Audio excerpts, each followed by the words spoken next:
कुछ स्थान ऐसे होते हैं जहां झूठ बोलने से दोष नहीं लगता है। कौन कौन से स्थान हैं जहां झूठ बोलने से दोष नहीं लगता? बोले स्त्री नरम विवाहे च वित्यर्थे प्राण संकटे। माताओं से यदि झूठ बोलना पड़े तो झूठ बोल दो, दोष नहीं है। ये महाराज ये तुम कहाँ कह रहे हो? अब जो पति लोग थोड़ी बहुत हमें बात बताते थे अब वो भी नहीं बताएंगे। अच्छा, इसके पीछे कारण है, पता है क्या कारण है? माताओं के हृदय में कोई भी बात अपने हृदय में छुपती नहीं है जब तक वो दूसरे को सुना नहीं देगी। गुटर गूं पेट में करता ही रहेगा। हाँ, जब तक एक दूसरे को बता नहीं देंगे। और इधर पति देव बड़ी टेंशन में आए, आकर के पलंग पर बैठ गए और उधर से श्रीमती जी पानी का गिलास लेकर के आई। अरे आज आप बड़ी टेंशन में लग रहे हो, क्या बात है? बोले ना ना कोई बात नहीं। अरे अब देखो तुम हम ही से छिपा रहे हो, हम तुम्हारी धर्म पत्नी हैं। देखो बात बताने से मन हल्का हो जाता है, तुम हमें बता दो, हम किसी को नहीं बताएंगे। अब पति ने वो बात बता दी। अच्छा, बात बता के गलती नहीं करी, लेकिन बात बताने के बाद में ये कह दिया देखो देवी ये बहुत गुप्त बात है, किसी को बताना नहीं। ये गलती कर दी। अब वो दिन भर इसी टेंशन में रहेंगे कि ये पति देव ने मना किया, ये बात किसी को बताना नहीं है। अब फिर पानी भरने के लिए पनघट पर गई। अब उधर फिर पत्नी की सहेली मिल गई।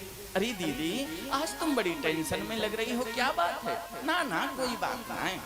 अब देखो हम तुम्हारी पक्की सहेली हैं, तुम हमें बता दो, हम किसी को नहीं बताएंगे। ना ना कोई बात नहीं। अब देखो तुम हम ही से छिपा रही हो, देखो बात बताने से मन हल्का हो जाता है, हमें बता दो, हम किसी को नहीं बताएंगे।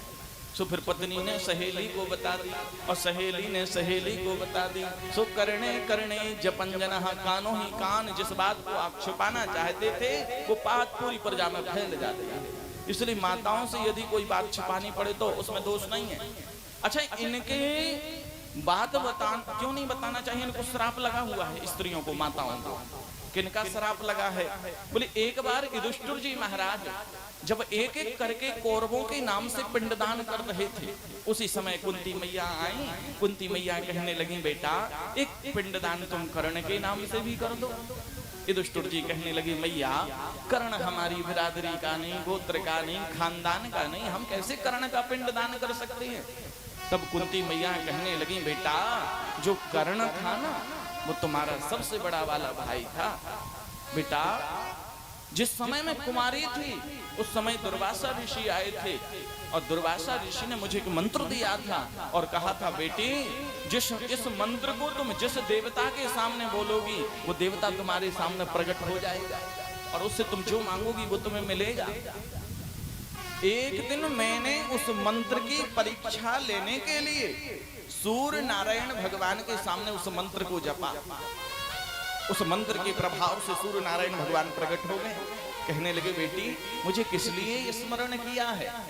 तो मैं तो घबरा गई। नाना प्रभु मैंने तो बस मंत्र की परीक्षा लेने के लिए इस मंत्र को जपा।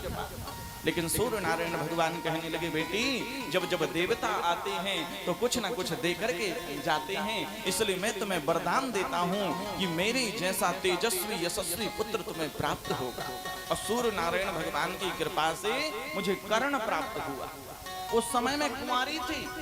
मैंने सोचा बताओ लोगों को पता चलेगी कि बताओ कुमारी अवस्था में पुत्र हो गया, कुमारी अवस्था में संतान हो गई, तो लोग मेरे बारे में क्या सोचेंगे। सो मैंने लोक लाज के कारण उस पुत्र को लता पत्तों में लपेट करके वो नदी में प्रवाहित कर दिया, जिसे सूत जाति के व्यक्ति ने पाल पोस करके बड़ा किया। इसलिए कौनते कर्ण राधे हो गया। सूत जाति का राधे नाम पड़ गया उसका। बेटा कर्ण तो तुम्हारा सबसे बड़ा वाला भैया था।